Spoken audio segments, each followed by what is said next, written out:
Don't forget to like and subscribe.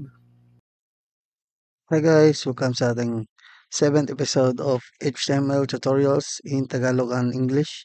So we'll be talking about HTML tables and lists. So let's proceed. Let's open our VS Code and then gamitin na natin yung code natin sa previous video and then let's go over to view and click word drop to go on to the next line for readability. So let's just remove some contents in here. So lagyan na natin ng H1 for tables. Ayan. And then paano ba ginagawa ang isang table? So table for the table may element siya na table. Yan, type mo lang tapos press tab. Ayan. At mayroon itong mga rows. So, type lang natin tr. At yung tr is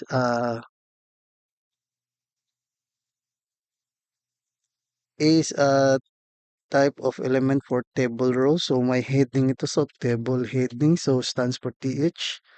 And then, type lang natin dito like first name. Yan, first name. Tapos, type natin last name. And then, type natin for our heading, table heading for age. And then, I think that's it for our table heading. And then, sa baba, yung table data natin is, consider natin na table row again. Kasi, nasa first row.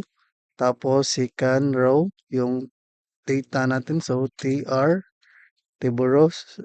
And then, td for table data. So, first name is, type nyo lang dito si SpongeBob.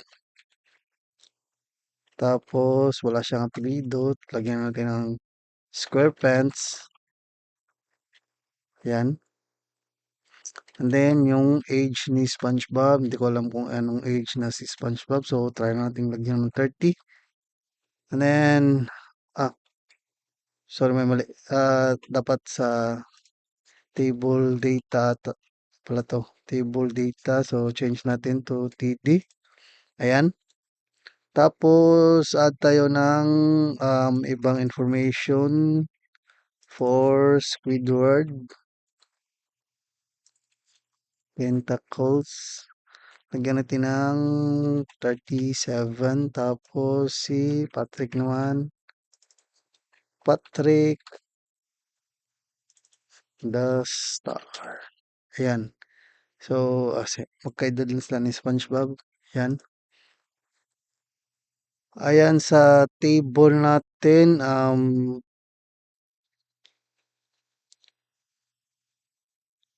tapos sa list naman, lagyan natin ng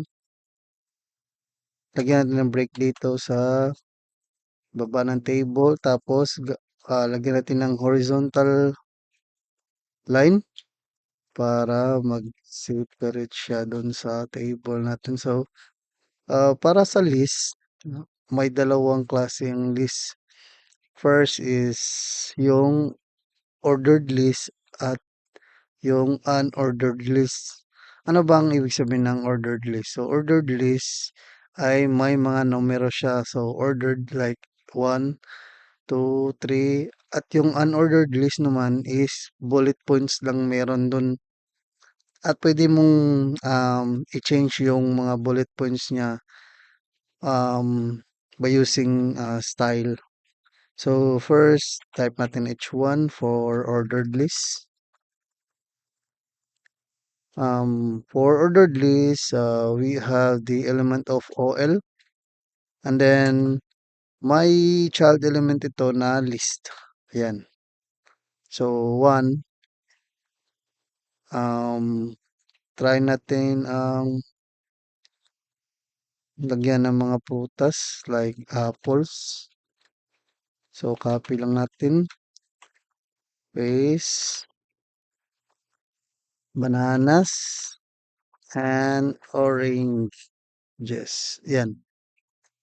For unordered list naman, copy ko lang to. Medyo lazy ako ngayon.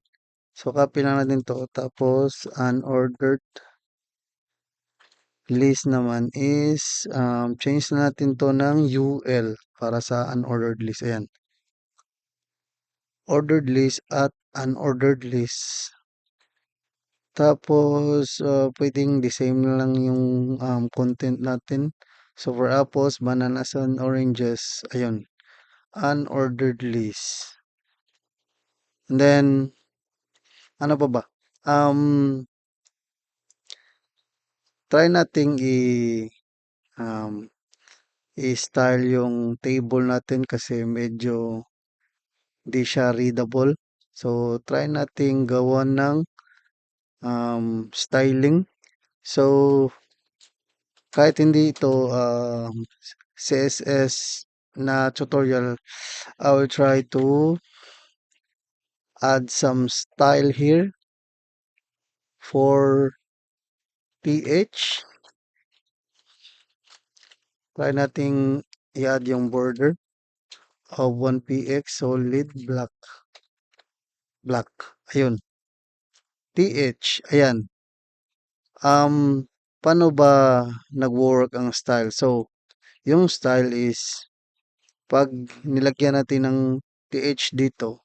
So, basically, lahat ng naka-TH sa body natin o sa within this page ay affected dito sa ginawa nating style. So, try nating change ito ng TR. TR, and then um, TD. Ayan. TR tsaka TD. Ayun, may border siya. Tapos, try din natin sa table natin. Table. At mag-end ito ng ganito para matapos yung syntax natin. Ayan.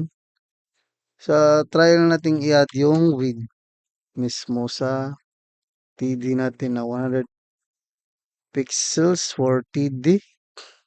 Ayun. SpongeBob SquarePants 30.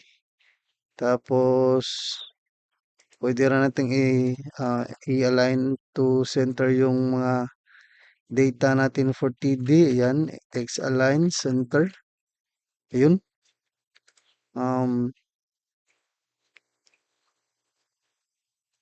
Ayun, readable na yung table natin at I think ito lang sa tables and list. So, for readability, lagyan nyo na lang ng style um, para sa table natin at kung gusto nyong lagyan ng style din dito, pwede rin. Kayo na bahala dyan. So, I think ito lang sa tables and list natin ngayon. Thank you for watching, guys. Don't forget to like, subscribe, and share our videos. Thank you. Kita-kits sa next video.